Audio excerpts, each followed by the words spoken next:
What did Kublai Khan eat that caused his morbid obesity in his later years? Long before he ever touched a throne, long before the silk robes and gold-draped feasts, Kublai Khan was a boy of the open steppe, with wind-chapped cheeks and eyes that squinted into endless distances. He was born in the winter of 1215, when the earth was dry and cracked, and the horses carried steam on their backs as they galloped through frost-bitten grass. His cradle was no golden crib, but a thick felt sack slung from the beam of a yurt, its sides lined with sheep wool, its ceiling patched with horsehide. This was not yet the empire. This was Mongolia. Raw, wild, and hungry. What did he eat? Not cakes of gold, not honeyed wine. Not yet. The child Kublai was fed what every child of the steppe knew as comfort. Dried meat boards, thin strips of sun, cured mutton, so tough it had to be chewed for minutes before it softened. It was carried in pouches alongside salted cheese and fermented mare's milk hair egg sour, sharp, frothy. When he could walk, he followed the herds. When he could ride, he chased antelope. In the summer, he ate boiled lamb. In winter, roasted marrow bones. Their diet was rich in fat, not for luxury, but for survival. On the steppe, fat meant warmth. It meant fuel. It meant life. He ate with his hands, in circles, with family. There were no silver forks, no porcelain bowls. The steppes did not afford elegance. They offered something better, endurance. And that was what he learned to hunger for. But he was not just any boy. Kublai was the grandson of Genghis Khan. That meant his meals, though simple, were watched, measured, controlled.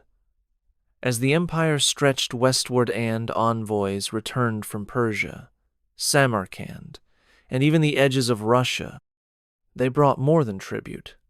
They brought ideas and spices, dried fruits, crushed walnuts, sugar in tiny grains like stardust. At a young age, Kublai would taste dates for the first time, and his tongue would remember sweetness. He would sip goat milk mixed with honey, and a seed was planted, not just for a craving, but for contrast, for complexity, for more. Kublai grew into a teenager with broad shoulders, a sharper gaze, and the appetite of a future warlord. When his father died, and his uncles took to fighting for power, Kublai turned inward. He read Chinese texts. He studied the stars, and he continued to eat. But now, he began to question it. Why must food be only for survival? Why not for beauty? Historians suggest that even in his early years, Kublai began experimenting. He added wild onions to horse meat. He sprinkled dried berries into milk porridge. And though he remained a steppe warrior, something had changed. Food was no longer background. It was becoming a language. By the time he reached his 20s, Kublai Khan was already larger than most of his cousins, not just in mind, but in body. He was strong, he was tall, he was broad, but not yet obese. No, that would come later. For now, his strength was admired, his appetite respected, and when he smiled over a spit-roasted lamb leg, no one questioned the second or third helping. He was, after all, born to lead, and to lead meant never appearing weak, never appearing lacking, never saying enough. He hunted hard, he rode long, he trained with his men, and he ate like a future emperor should. But in the corners of his mind, perhaps He remembered the sweetness, the dried dates, the honeyed goat milk, the strange Chinese dumpling brought to him by a captured cook, and perhaps he began to wonder what a palace might taste like. Before the palaces, before the sugar mountains, before his belly swelled with the weight of an empire, there was a boy on the steppe, eating with dirty hands, laughing in the wind, chewing on dried lamb, dreaming of something more, something richer, something warmer, something impossible to fill, and that was the first hunger. The wind no longer howled outside a felt tent. It whispered between carved jade. Pillar sand rustled silk banners draped from ceilings too high to see. Kublai Khan was no longer a boy. He was the Khan of Khans, the founder of the Yuan dynasty, and for the first time in the long, harsh story of the Mongols, he ruled not from horseback, but from a throne. That throne rested in a capital city called Dadu, what we know today as Beijing. An empire cannot be built on strength alone. It must be flavored, seasoned, cooked carefully over time.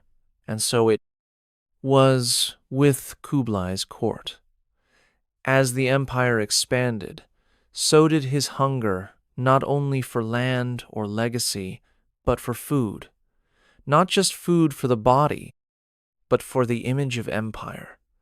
Kublai inherited more than just his grandfather's military genius. He inherited his curiosity.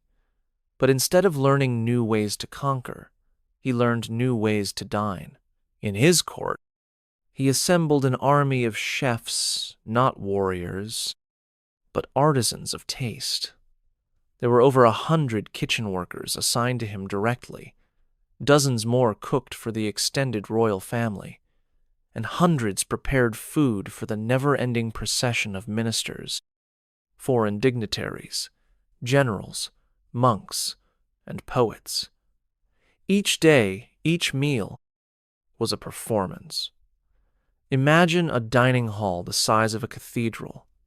Imagine carpets so thick they muted footsteps, incense from India curling in the air, bronze bowls polished to mirror shine, tables carved from sandalwood and inlaid with pearls, and in the center, Kublai Khan, no longer lean, no longer wild-eyed, now soft, powerful, and heavy with the weight of rule. A typical imperial banquet might begin with thinly sliced lamb, steamed with coriander and fermented bean paste, then duck, lacquered in honey and spices, its skin crisp like glass, its flesh melting to the touch, roasted venison from the northern forests, river carp stuffed with ginger and bamboo shoots, mutton dumplings laced with garlic and onion, pickled plums from Korea, walnut pastries from Persia, rice cakes dusted with powdered sugar and ground pistachio, and to wash it all down mare's milk wine, thick, tangy, sweet, followed by hot tea brewed with yak butter and salt. This was not simply eating, this was empire, because every dish was a declaration. We own this. The forests, the rivers, the spices, the cooks, the world. But Kublai was not just putting food in his mouth. He was digesting nations. Each meal was political. Every guest watched what he ate. Every cook guessed what would please his mood. Was it Persian lamb today, or Sichuan peppercorns tomorrow? A cook who pleased the emperor might gain a fortune. A cook who failed might lose a hand. The kitchens of Dadu were legendary. There were separate halls for roasting, boiling, fermenting, baking. There were ice houses filled with snow brought from distant mountains, underground storage rooms that held salt, spices, dried fruits, and even freshwater fish transported in sealed clay tanks. At its peak, the imperial kitchen consumed tens of thousands of pounds of food a week. Grain tribute arrived in caravans. Livestock came in droves from Inner Asia. Fruits and wines were shipped from South China's lush valleys. Food was taxed. Food was counted. Food was power. But what happens when eating becomes ritual? What happens when hunger is no longer about survival but boredom or loneliness?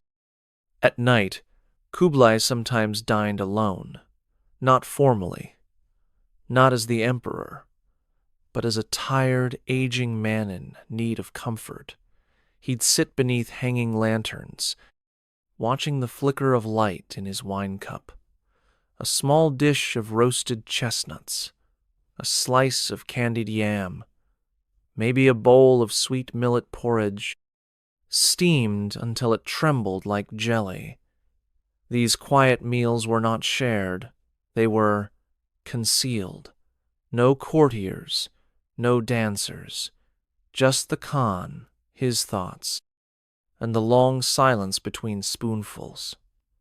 There are Chinese records that mention his growing girth, descriptions of a once mighty warrior now breathing heavily as he moved, of footstools and walking aids, of clothes that needed refitting every few seasons. He was not yet bedridden, not yet crushed beneath his own weight, but the change was beginning. One grain of rice at a time, and yet in public, he remained majestic. Feasts continued. Foreign envoys wrote of his lavish tables, his command over dozens of cuisines, his control over taste itself. To be invited to the imperial table was to be acknowledged.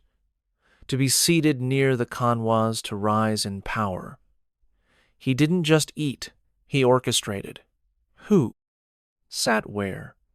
What was served first? Who drank with him? Who was denied? A courtier once wrote, "When the Khan lifts his chopsticks, the world holds its breath." But there was a cost, because food, once a joy, became obligation. He could not fast. He could not simplify. To eat humbly would insult the throne. The empire expected opulence, expected silk-robed servers, expected 20-course meal 7 when he had no appetite, and so he ate. To maintain power, to maintain illusion, to maintain command. There is something tragic in that. A man who once rode wild across open field snow confined to gold and silver and never-ending plates of delicacy. A man who once lived on dried lamno, overwhelmed by 1,000 sauces, 1,000 eyes watching him chew. Because it wasn't just that Kublai was eating too much. It was that he was being consumed by expectation, by court ritual, by the hunger of an empire that wanted more from him than any one man could give. And so, as the Yuan dynasty matured, so did the man at its center. He grew wider, he grew slower, and the meals never stopped. One after another. Each day, each night, flavored with conquest, seasoned with pressure, cooked in the fire of history itself. The boy who once ate in the window ate in silence, and no one could stop him. Not his ministers, not his doctors, not even himself. This was the feast of empire, and it had only just begun. In the sprawling courts of Yuan China, beneath the gilded arches and jade-tiled roofs of Dadu, the question was never, is there food? But, what kind of world is being served today? Kublai Khan's table was not merely a table, It was a stage, a daily ceremony, a theater of flavors from across the continents his empire touched. To understand what Kublai Khan actually ate is to trace the veins of empire itself. His meals were a living map of the Mongol world, stretching from the Korean peninsula to the edges of the Mediterranean, from Siberian forests to the rice terraces of the south. Let us step closer. Let us sit beside the Khan and see dish by dish, bite by bite, how the greatest emperor of the East fed both his body and his downfall. 1. The foundations, nomadic roots. Though Kublai became a settled emperor, his early tastes were rooted in the steppe. Those preferences never vanished. He regularly consumed boiled mutton and goat, fatty cuts, often cooked plain with salt, borts, dried strips of meat that were rehydrated into stews, arag, fermented mare's milk, a sour and mildly alcoholic drink, kurut, hard cheese balls made from dried yogurt. These foods were energy-dense, travel-friendly, and protein-heavy, essential for nomadic warriors. Even in his palaces, Kublai kept these dishes as staples, both for personal nostalgia and cultural continuity. 2. The Chinese culinary influence. A new world of texture and taste settling in China brought Kublai into contact with an astonishingly complex food culture. Unlike the rugged simplicity of the steppe, Chinese cuisine emphasized balance, hot versus cold foods, sweet versus cold foods, sour, techniques, steaming, stir-frying, roasting, braising, presentation, color, fragrance, texture, seasonality. Kublai fell in love with Chinese food, according to Yuan records. He enjoyed steamed buns, baozi filled with minced lamb. He frequently ate rice porridge, congee, often flavored with dates, ginger, or lotus seeds. He drank flower-infused teas, especially chrysanthemum and jasmine. He also developed a fondness for dim sum-style feasts, with multiple small dishes served in succession, allowing for extended multi-hour meals. 3. The imperial menu. Opulence in scale and variety. During grand banquets held for ministers, envoys, and seasonal festivals, Kublai's kitchen could serve between 30 to 100 different dishes. A typical imperial banquet included whole roast duck with honey-glazed skin, barbecued lamb with cumin and scallion, sturgeon from northern rivers, braised in soy and rice wine, stuffed carp, roasted and garnished with pine nuts and chestnuts, pickled plums, spiced radish and ginger as palate cleansers, jade dumplings dyed green with spinach, filled with minced chicken and dates, sweet rice cakes topped with red bean paste or sesame, Persian sweets such as halva and rose-scented candies. The meals were interspersed with tea, mare's milk, and sorghum wine. It wasn't just abundance, it was representation. Every meal was a geopolitical map. A Persian dessert here, a Korean pickle there, a southern Chinese rice dish on the side. It symbolized the unity and domination of his empire. 4. Imported luxury. The Mongol trade machine Kublai's empire benefited from the Silk Road's golden age. With goods flowing through protected trade routes, his kitchen saw ingredients that would have been exotic even for emperors of the past. Imported items in his diet included saffron from Persia, used to flavor rice and stews, dates from Arabia, sweet snacks or added into roasts, sugar from India, both cane and palm, spices from Southeast Asia, cinnamon, cloves, star anise, fruits from Central Asia, melons, grapes, and apricots, wine, especially grape wines from Western Asia. He was especially fond of sugar confections shaped into birds, flowers, and animals.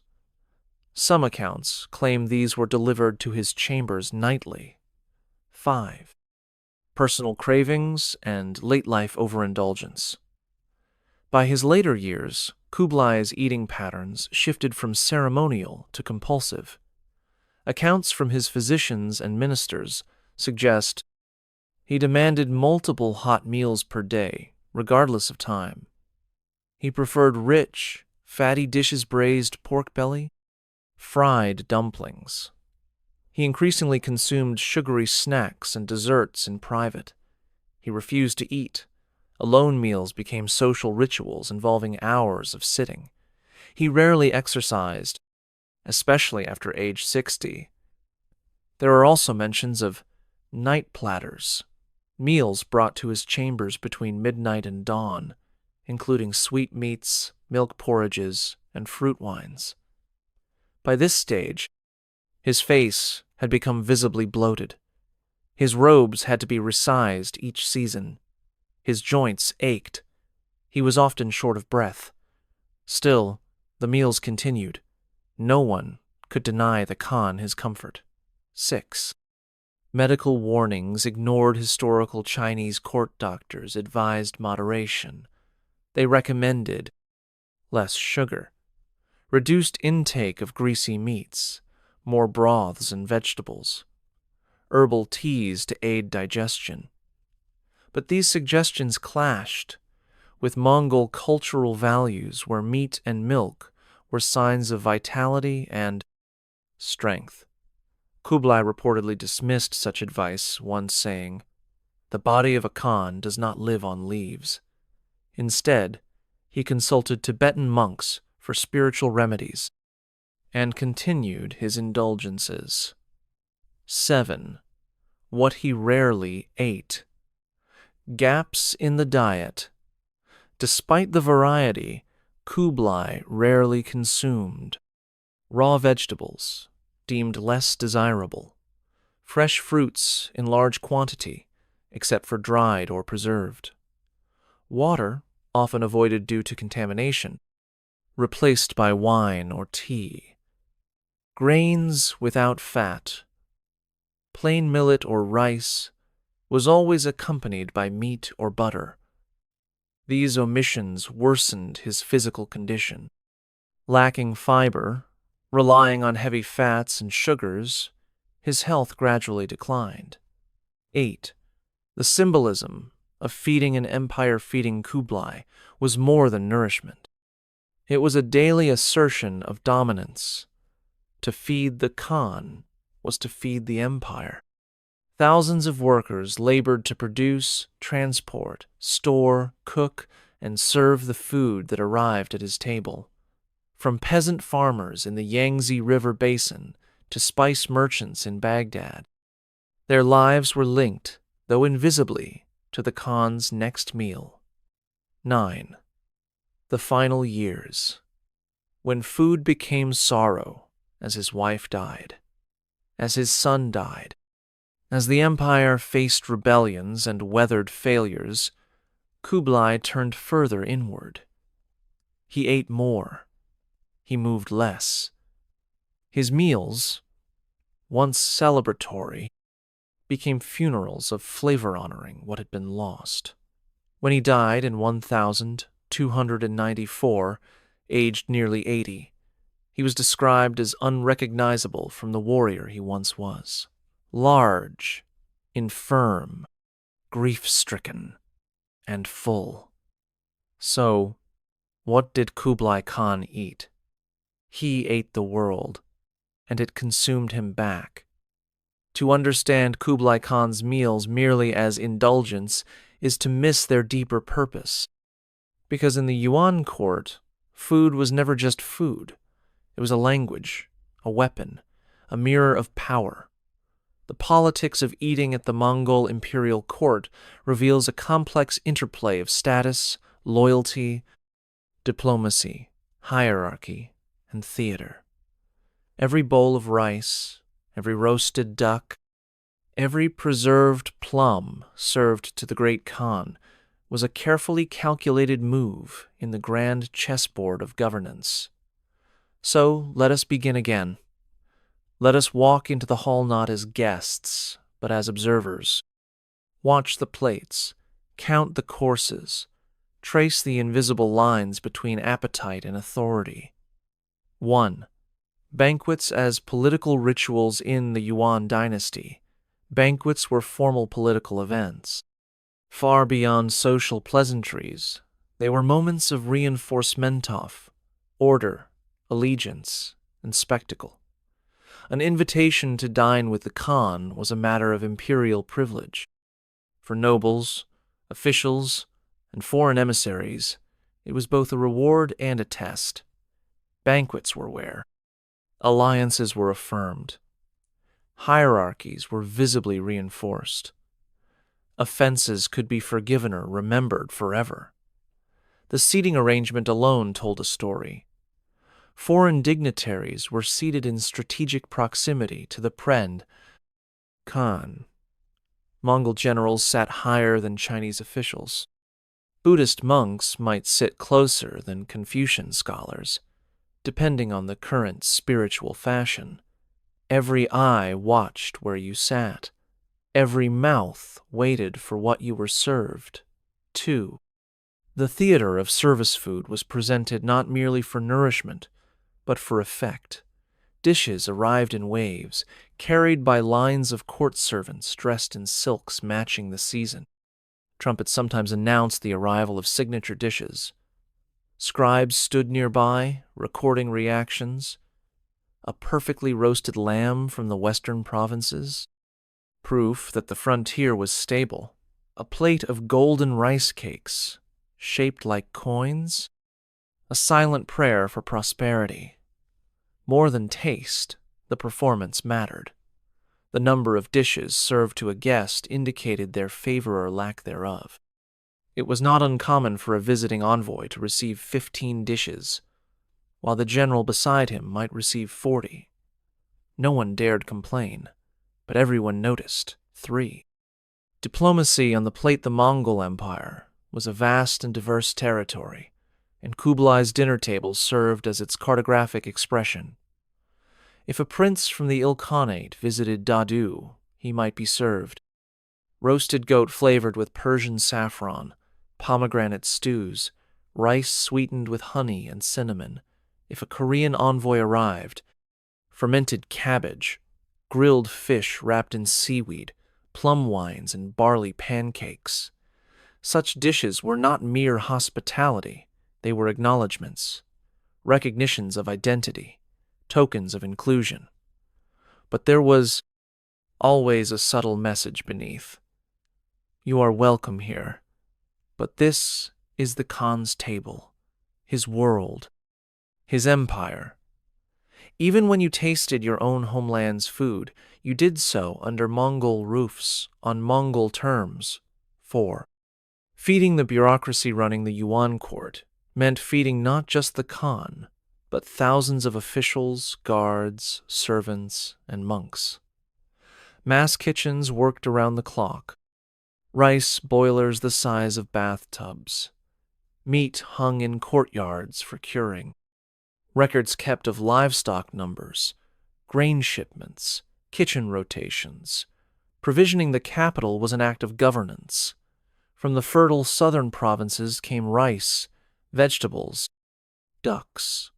From the north, millet, mutton, and horses. From the west, spices, sugar, wine. Grain taxes were levied in part to support these massive kitchens. Local administrators were judged by how efficiently they delivered food to the capital. Delays could mean demotion or worse. Thus, Kublai's appetite shaped the bureaucratic spine of the empire. 5. Surveillance Through the spoon court, food was also a means of surveillance. Who ate well? Who fasted? Who avoided the Khan's table?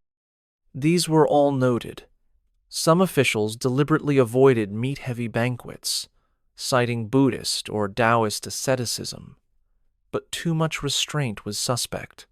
Too eager a diner? You might be seen as greedy. Too restrained. Perhaps you disapproved of the Khan's choices. There were rumors that some dishes were laced with subtle medicines or herbal concoction to calm anxiety, reduce libido, induce sleep. The food told you what the empire wanted from you and what it suspected. 6. The empire in microcosm.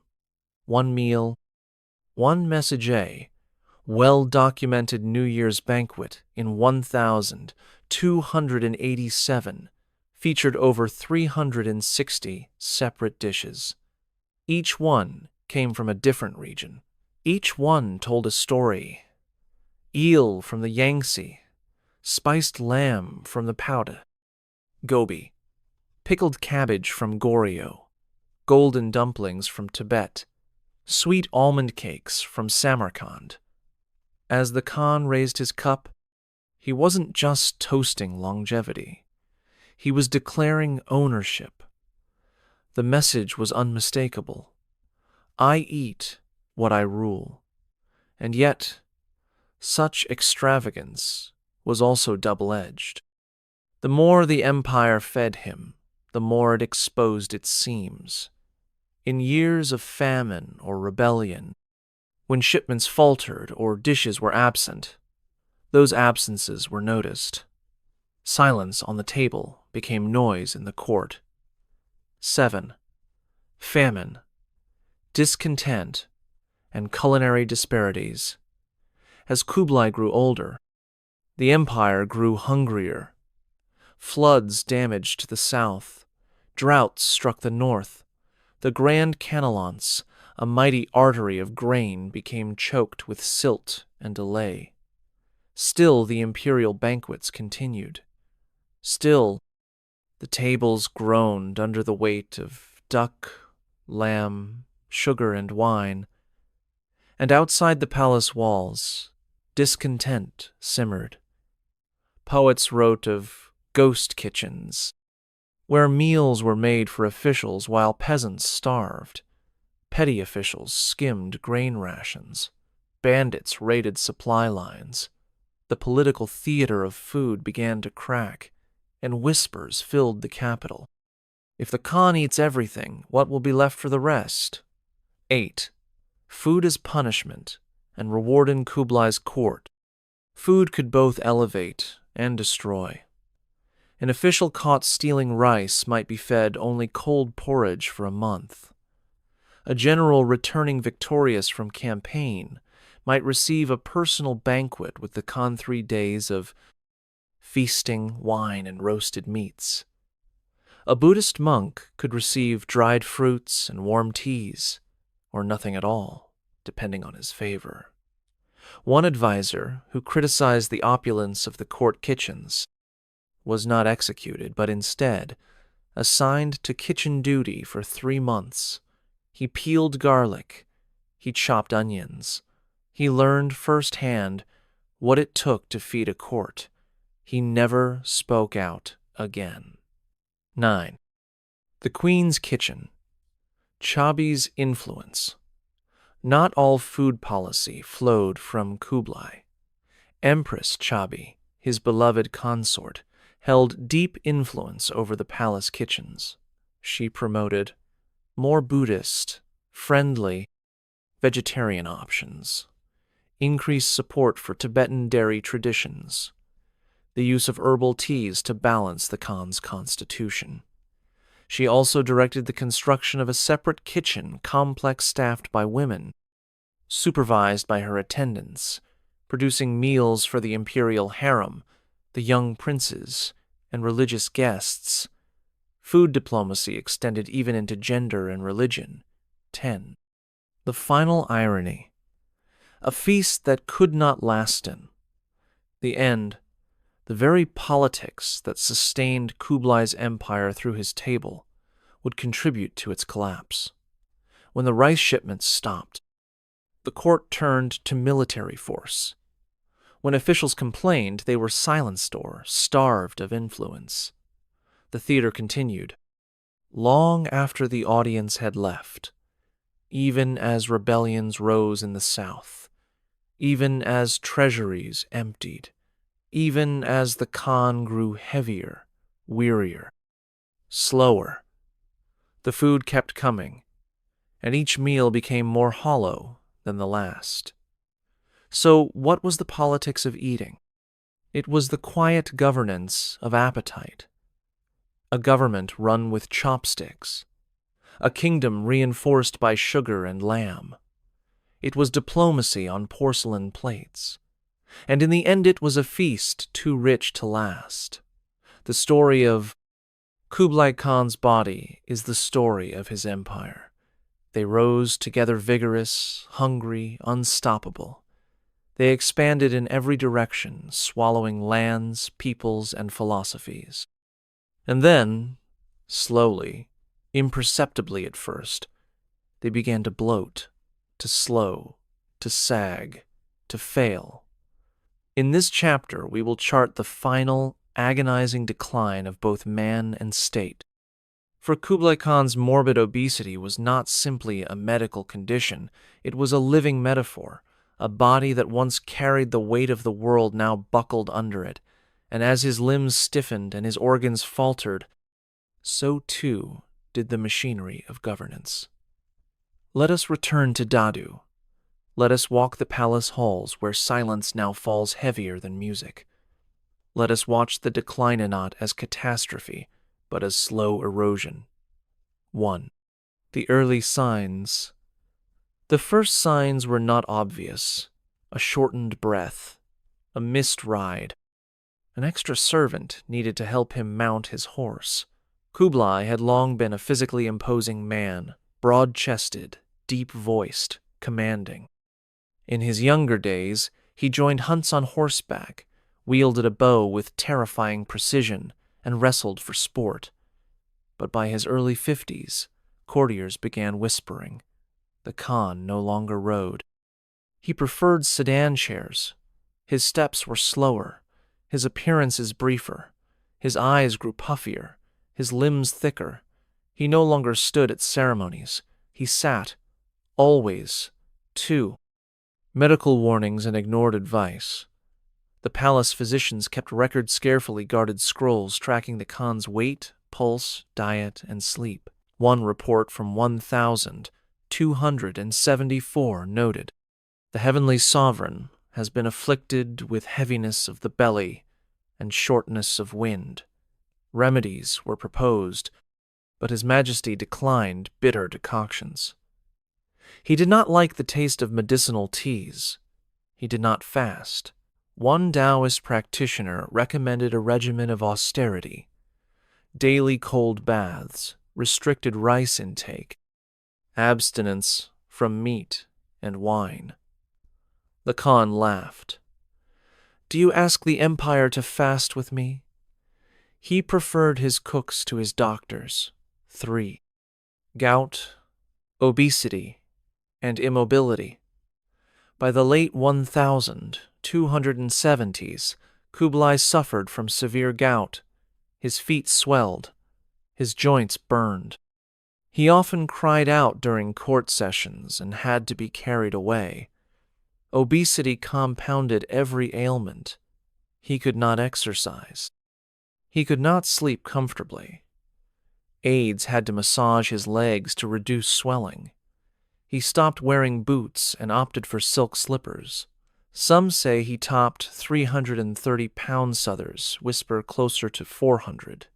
By this point, he rarely left the palace. Even movement within required stretchers and laborers. He had become a prisoner of his own flesh. 4. The psychological spiral physical decline was mirrored by emotional collapse. In 1281, his favorite wife Chabi, The empress, who had long managed his household and balanced his court, passed away. He never recovered. He withdrew. He drank more. He ate alone. He slept through morning councils. In 1285, his son Zenjinher, a parent, died suddenly. The palace dimmed. Servants whispered that the Khan wept uncontrollably. He turned to food, not as pleasure, but anesthesia. Sweetened dates, rich duck stews, cream-filled pastries, fermented mare's milk laced with spirits. Food became grief, and grief became inertia. 5. The machinery slows as Kublai weakened, so did the gears of governance. Officials waited weeks for decrees. Regional governors complained of silence. Tax deliveries slowed. Military campaigns faltered. A failed invasion of Java drained resources and cost thousands of lives. The court splintered. Factions formed. Conservative Mongol princes opposed his Sinicization. Chinese bureaucrats chafed at his favoritism. Buddhist monks pushed for spiritual reform. Muslim merchants wanted more influence. And Kublai? He dozed through meetings. He lost interest in strategy. He gave orders in dreamlike mutterings. The empire felt rudderless. 6. The erosion of authority. The Khan still sat on the throne, but the throne no longer radiated fear. Rebellions began to stir, first in the south, then in pockets throughout China. Corrupt local officials skimmed taxes. Grain shipments disappeared. Infrastructure crumbled. The once vibrant court culture dulled. Tributary states sensed weakness. Japan, emboldened by the failed invasions, refused further tribute. Vietnam resisted northern interference. Burma collapsed into chaos. Kublai, meanwhile, issued lavish edicts. He built new palaces. He ordered yet more banquets. The opulence increased, even as the system starved. 7. The isolation of the emperor. By 1290, the Khan had become a ghost in the palace. He rarely emerged. He rarely spoke. He rarely signed anything personally. He sat before fire pits, bundled in furs. Even in summer, his personal quarters were surrounded by physicians, eunuchs, and cooks. The palace air grew heavy with incense, meant to mask the scent of rot. Documents were stamped without his reading. He ate alone. Aides watched as he sometimes stared blankly for hours. He seemed to forget who he was, or what the empire was. 8. Death and ritual. In February 1294, Kublai Khan died. The official record said, "The Son of Heaven ascended to the stars." But behind the scenes, panic erupted. His body was so large it required special preparation. The traditional Mongol burial customs, dismemberment, and sky burial were quietly abandoned. A grand mausoleum was planned, but the empire had no money. Court artists painted smiling portraits of a young Kublai, but no one dared paint the face of the old man. That image, the bloated body, the wheezing breath, the vacant eyes, was quietly erased from history. 9. The empire he left behind. The Yuan Empire survived him, but only just. The succession was disputed. Generals refused to obey new orders. Peasant uprisings gained strength. By the mid-1300s, the Yuan had lost the mandate of heaven. A century after Kublai's glorious rise, the Mongols were driven from China. The Ming dynasty rose. The palaces of Dadu were emptied. The banquets ceased. All that remained was silence. 10. A legacy of flesh Kublai Khan's body bore the weight of ambition, expansion, and indulgence. It began strong, swift, muscular, capable of uniting kingdoms. It ended swollen-slowed, burdened, symbolic of a court out of touch. But perhaps this was inevitable. An empire, like a body, needs restraint, needs movement, needs circulation.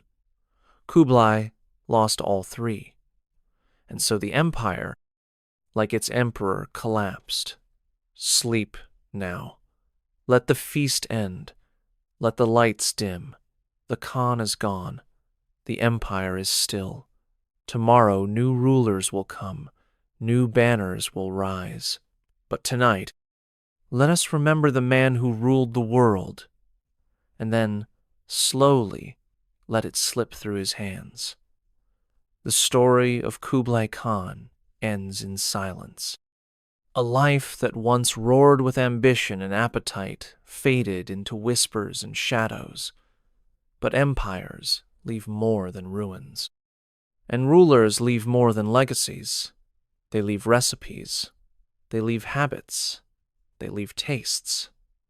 In this final chapter, we do not follow the Khan himself.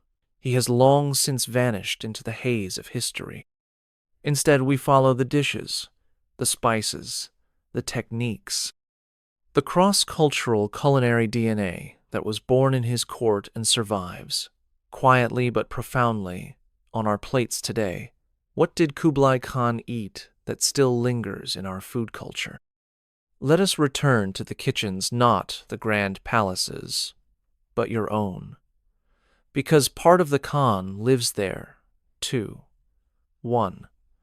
The inheritance of fusion Kublai Khan ruled not as a conqueror alone, but as a synthesizer. His empire was a massive cultural melting pot.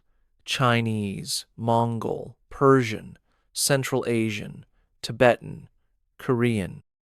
Each people brought with them not just religion or law, but recipes. Kublai's kitchens were global.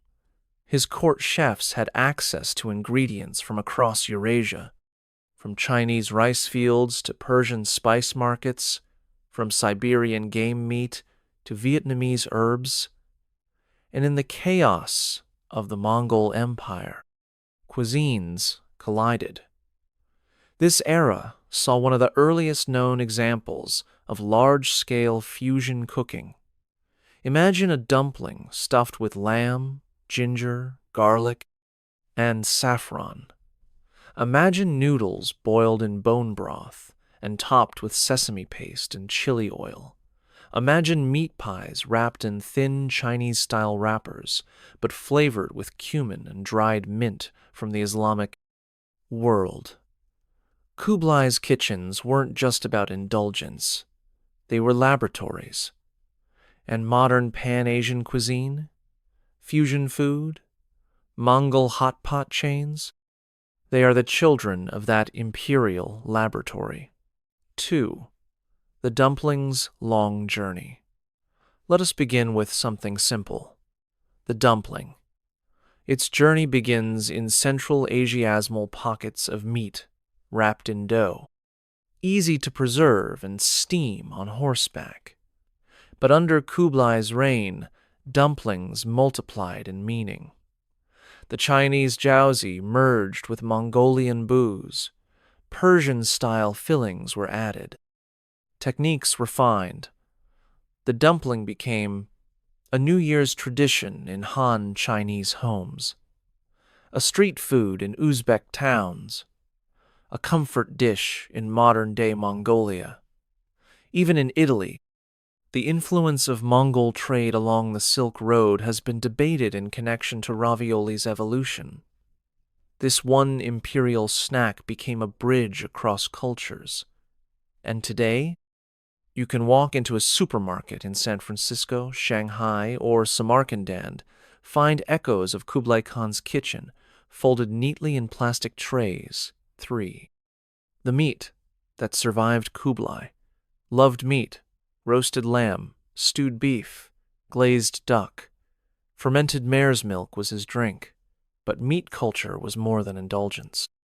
It was identity. The Mongols viewed meat as life. A meal without flesh was no meal at all. Chinese cuisine, more plant-forward by tradition, shifted subtly in response. Even today, northern Chinese diets are heavier in meat than their southern counterparts. Mongolian lamb hot pot is a legacy of this shift. In modern Xinjiang, you'll find skewered lamb seasoned with cumina spice from Persian roots. In Beijing, Peking duck is served in ritualistic precision was, the centerpiece of imperial feasts. Modern Korean BBQ, too, owes debts to the grilling techniques honed on Mongol plains. Kublai's meat obsession wasn't just about flavor. It rewrote menus across Asia. 4. The Noodle Revolution. There's a legend that Marco Polo brought noodles from China to Italy. While mostly myth, the truth is even richer. The noodle traveled not with one man, but with an entire empire. Under the Pax Mongolica, the Silk Road bustled with more than merchants. It carried flour, recipes, and traditions. Wheat noodles traveled west, Arabic vermicelli came east, and Kublai Khan's empire was the meeting ground. His court popularized the idea of noodles as elite cuisine. No longer just peasant fare, they were elevated, served with complex sauces, meats, and condiments. Today's hand-pulled noodles in Lanzhou, or Korean japchae, or even ramen, trace their DNA back to the kitchens of Yuan. The noodle became democratic, portable, beloved. 5. Dairy in the East before the Mongols. Dairy was rare in Chinese cooking, but Kublai Khan's court adored it. Mare's milk was fermented into kumis. Yogurt was served with honey. Curds were fried into crispy cakes. Mongol warriors believed dairy gave strength, and their rulers agreed. Under Yuan rule, dairy farms spread in northern China. Cheese-like products became court delicacies. Even in art, you see bowls of white, creamy liquid offered to honored guests. Today, though dairy remains rare in Han cuisine, you'll still find echoes. Milk tea. Yogurt in street stalls in Inner Mongolia. Cheese dumplings in Tibetan cuisine. The East never fully embraced dairy, but it never forgot it either. 6. Spices, sugar, and the Mongol trade food is more than sustenance. It's chemistry. And under the Mongol Empire, spices flowed like never before. Cinnamon, cardamom, saffron, and clovesol surged into East Asia. The court of Kublai Khan used spice as medicine, art, diplomacy. Sweetness, too, became prized. Kublai loved sugar. Desserts became elaborate, pulling from Indian and Middle Eastern influences.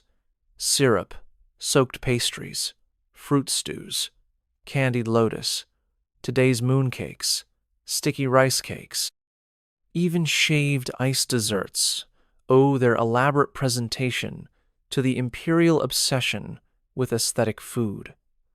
The Khan didn't just eat to live, he ate to impress, to project power, to dazzle, and we, today, still eat like that on birthdays, holidays, anniversaries. Each Instagram photo of a birthday cake owes a little debt to the great Khan. 7. The forgotten and the reinvented not. All recipes survived.